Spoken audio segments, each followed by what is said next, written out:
Y'all know him from his pretty smile and his laughter. Anyways, I'm getting out of here. Let's let Senator Ted Cruz do some talking for us. Welcome to the stage.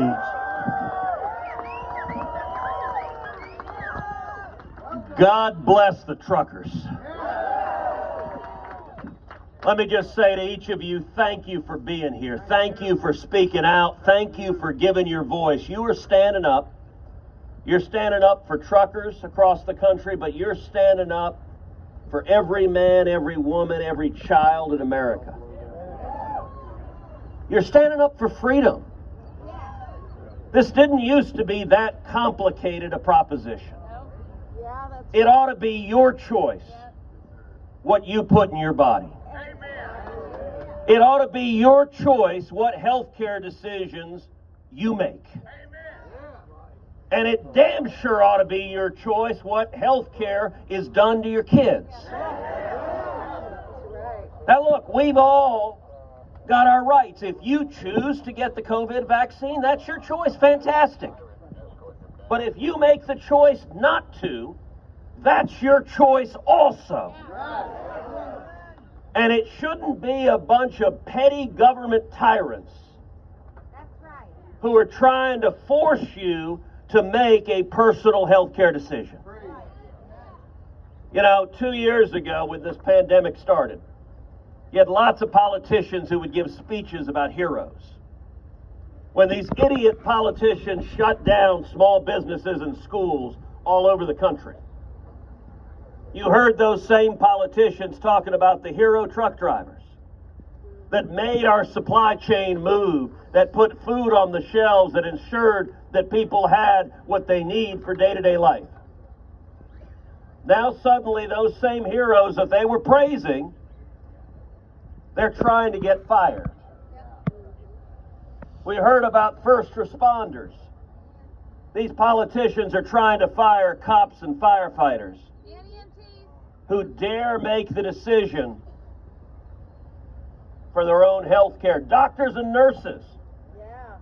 How many poetic speeches did we hear about the heroes on the front line until these idiots say, sorry, if you don't comply, you're fired. Soldiers, sailors, airmen, Marines, nurses, teachers. It is fundamentally wrong. I'll tell you, I've talked to Navy SEALs who spent a decade or more defending our nation, who trained, who've gone through incredible training to risk their lives to keep us safe, and now these idiots are saying, you're fired if you don't comply.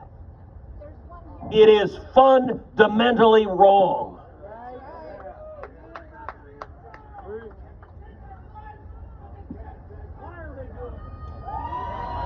And I want to tell you, your voice is being heard. When the Canadian truckers began speaking up, the eyes of the world were transfixed on Canada. Canadian truckers, they were standing up for Canadian freedom, but they were standing up for Americans as well. And this convoy is carrying on that same spirit. And let me take a minute to speak to the folks in the media who want to portray you guys as a bunch of violent criminals. That is utter and complete garbage. The men and women here, you are exercising your First Amendment right to free speech and peaceful protest. And something the left doesn't seem to understand, if you engage in violence, you go to jail. But if you don't engage in violence, if you're exercising free speech, you got a right to do that. Whether I agree with what you're saying or not, you got a First Amendment right to speak out and say what you believe. But in this case, what you're speaking out for is the freedom of people all across this country. And so I am proud to stand with you. I am proud to stand alongside you as we fight for freedom. And people are waking up all across this country. People are waking up. And there's a very simple message. You know, several of us met earlier this week in the Capitol. There are a bunch of reporters. Oh, at one point, one of the reporters from a left-wing outlet said, you know, all you fevered truck drivers. Now, as I look around, I don't see any fevers. I do see people who are pissed off. But, you know, they ask, what do you want? All right, I'm going to put it really simply for the reporters that are not all that bright and not all that honest. What the men and women want here is for the government to leave you the hell alone.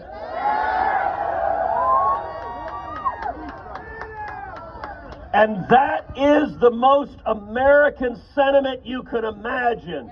It is your life. It is your health care. It is your speech. It is your freedom, and you have the right to speak and make the choices for your own family. The Constitution protects it, and we will stand and fight and demand it. And God bless you, and God bless the United States of America.